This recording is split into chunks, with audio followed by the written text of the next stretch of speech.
Hi guys, I'm Mr. Reisdorf. And I'm Mr. Simpson. And safety is a big deal down here in STEM/engineering. Today we're going to be teaching you guys how to go over the machines, how to use the stuff, how to be safe. Now even if you have this before, everybody has to go through it. Everyone can use a refresher, even us. So you guys are going to get this safety test. You're going to read it with your partner, and you're going to fill in the blanks best you can do. Now remember, as you guys go through and fill out these forms, we're going to check them when you're all done. And remember, everyone has to get 100% in order to go onto the machine. And go ahead and put a star next to each one that you get correct so that we know you're following along.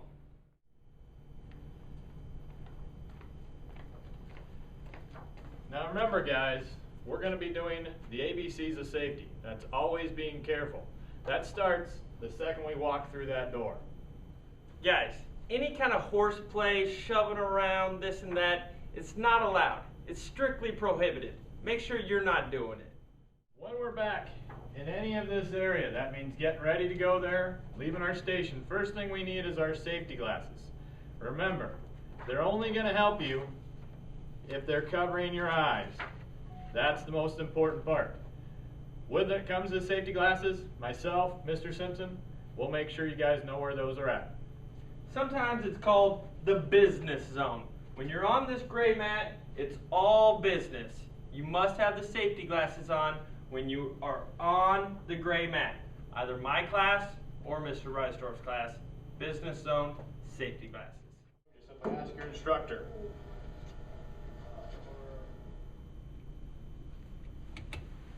Hey guys, remember to watch every step of the video before going and working on your project. This isn't a time where you just ask your friends or ask your buddies because they're ahead of you what they do, okay? That would be wrong. It's like the telephone game. It changes as you go. So make sure you and your partner are watching each step of the video. Remember, when you guys come back here, no student should be using this equipment unless you've passed the mandatory safety test and you feel confident in your ability to use the equipment. Now as we go to get onto the machines, you're going to want to address some attire issues. Before you use any of this equipment, you got to make sure of a few things. First, your sleeves. Make sure you got those rolled up. Alright, we don't want those getting caught in any of the materials. Also, your shirt, make sure it's tucked in. And if you have any jewelry, things like a necklace, lanyard, key that you got for home, or a big heavy jacket, okay? Make sure you take that off before you come up to use any of the equipment. If anybody has, guys or girls, long hair, make sure you tie it up so it doesn't get caught and torn out and ripped and thrown everywhere. Now when you come back here, if anything appears strange or broken, for example, if I went to use this bandsaw and I look right now, it's a little hard on the video, but there's this big plastic piece stuck on here. That's supposed to be down here. Anything like that, don't just use the machine. Inform your instructor, let them know that it either needs to be fixed or repaired. Guys, if it's not working incorrectly, make sure you let us know immediately. Whoa! Whoa! Okay. That's gross. Now, I know it was kind of a vivid image, but that's something that happened to my hand a couple years ago. So even as an instructor, it's remember, if you guys get hurt, any kind of injury, paper cut, slight burn, let us know. Last thing Mr. Simpson and I want is a phone call saying, hey, how come you didn't tell me Sally or Johnny was hurt and we didn't know anything about it? So make sure you report all injuries, no matter how minor they might be, to myself or Mr. Simpson. Immediately. Hey guys, always clean up after yourself and return all equipment and material to their proper place.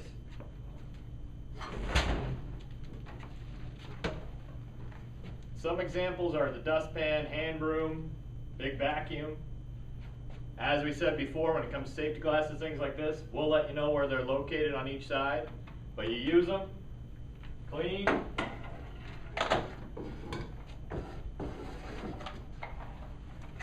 dump, and then we put them back where they belong at the end. Mr. Simpson's going to demonstrate how you guys use the big vacuum and also how to properly put it away. Alright, as you can see right here, it's just free floating. We don't want that as a hazard to trip over. So with the vacuum on, go to the bottom here, it creates a sucking motion. It'll fold up into itself, suck it away, turn it off, and it stays. Do that, and it's safety all the way.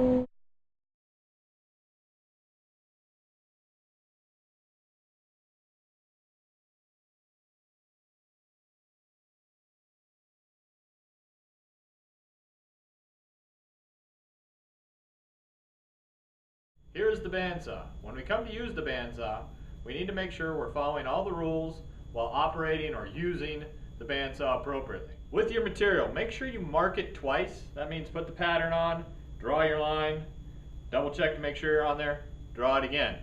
That way when we come back to use the bandsaw, we're only going to have to cut it once. When I go to use the bandsaw, first thing I do is I'm going to walk up, make sure I'm in front of the machine, that my material is sat down but not touching the blade. Notice the machine is off. Over here I have a switch for the laser, which you can see will show up on top of the lumber. I also have the switch for a light. Most of the bandsaws are going to have at least the light and potentially the laser. My preference, I like to use just the light. The big switch is going to be the one that turns it on. When I go up there, I want to make sure that my material is not touching the blade. Because if it is, it can and it will break the bandsaw or the blade. So I'm going to bring that up here, and when I go to cut, I'm going to use what we're going to call the 4-corner hold. That means I pinch or I take it and I put it between my thumb and my index finger, holding the 4 corners. Now this is going to work for the 7th grade one, it's also going to work for the 8th grade one, but I want to use what would be the 4-corner hold. Now there may be times when I just use one hand or the pinch because my material might be a little too small. So if that would be the case, I'm just going to put the other hand off to the side, making sure I'm always aware of where my hand, my thumbs that are fingers to, where they're at. Now, the other thing to remember, my feet move. So I don't have to stand just right here. I can move from one side to the other. But once again, I might use the pinch or the 4-corner hold. While the bandsaw's on, which would mean flipping the switch up, you can hear it run, I want to give the machine my full attention. Talking is a big no-no and can result in a serious injury. So I'm going to go ahead, turn on the bandsaw. I'm going to use the 4-corner hold method, and I'm going to slowly but firmly push my material through the blade, giving it my full attention.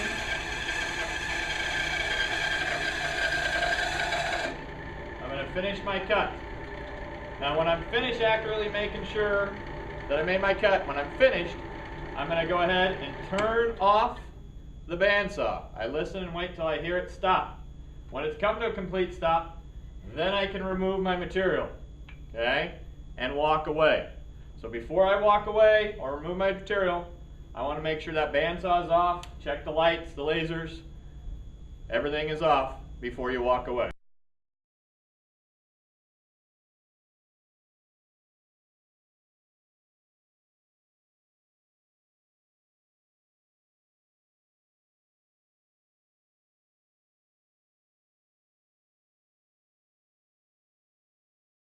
Alright guys, make sure you measure accurately and mark the center of the hole to be drilled. This would be measuring accurately, and then the center of the hole to be drilled is marked right there. And it makes sense because it's right between my rim. And now, when I go over, I'm going to want to find the appropriate or proper drill press. Once I find it, I'm going to want to align the drill bit. That's this metal thing right here. Align the drill bit with the center of the hole to be drilled. Now this is my material, center there, and I'm good to go. Next, I'm going to want to use a strong left hand right here to hold my material.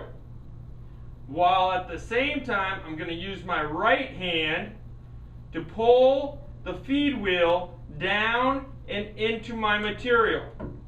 Notice, it is not going all the way down. It is going to a depth specified by either myself or Mr. Reisdorf, who are your instructors. So when I drill this, I'll line it up, use a strong left hand, right hand, feed wheel, down into my material, just like that. This means you may not go completely through your material. As you can see, I did not go completely through my material. Now if this would happen, if you get stuck, step back and tell your teacher immediately.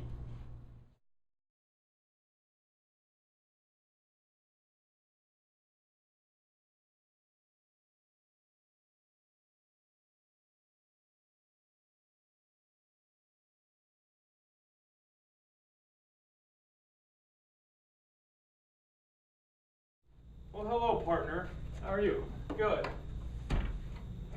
We are to work on this together, and not just with our friends over there.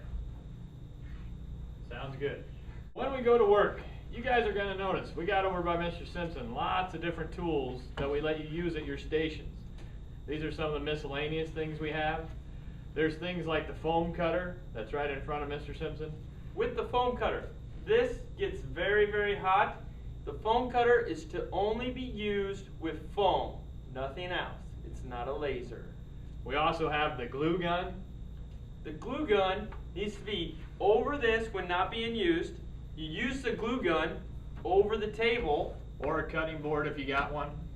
Correct. And then if any excess glue gets leaked out onto this or the table at any time, make sure we clean that up. The glue gun is not a toy. We also have soldering irons. That is this tool right here. Some of them are going to have orange handles. Some of them are going to have black handles. Okay, another example of the black one. Once again, anywhere that this bottom is going to be extremely hot. It melts metal. If it melts metal, it's not going to be a good thing for you guys. When I grab it, I'm always going to do like Mr. Simpson is right now. Okay, or I am. I'm going to grab it by the orange handle, return it to its holder, preferably facing away from you guys. And always use the soldering iron over the table and not off of the table where things can fall off and burn yourself. Now remember, when you guys are using the computers, these are a privilege, right? You guys shouldn't be misusing them. Mr. Simpson and I say it all the time. We set all kinds of things up here for you guys to be able to access. I shouldn't have people sitting here going, changing the screen, doing other stuff. It's a privilege, guys. It's a tool that we use to help teach you. Do not misuse it. This is misuse and is classified as inappropriate. Meaning you're not supposed to do it. Also, make sure you're not moving around any icons, making the screen negative. We are only positive down here, whether it's positive comments or positive screens. Okay, so once again, that's inappropriate. Can result in a referral if you guys aren't using them right.